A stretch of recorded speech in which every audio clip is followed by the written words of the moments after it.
Welcome back to $2 Garage. Today I'm going to show you how to remove your 1985 to 1991 Porsche 944 steering wheel.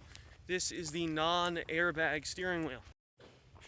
You're going to need a breaker bar with a 24mm socket and a friend who's coming over soon.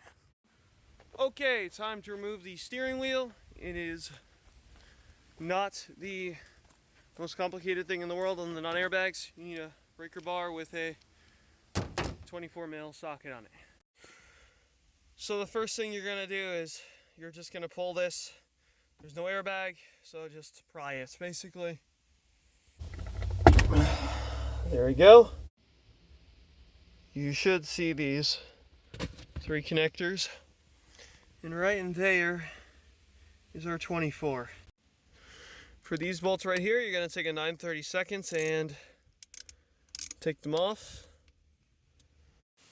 Okay, so now you have a friend holding it because it likes to turn. You don't use the lock as a lock.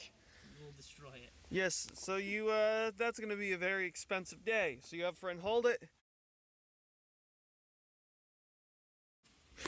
Alright, so now our wheel's off. Now this isn't staying off, it's going back on.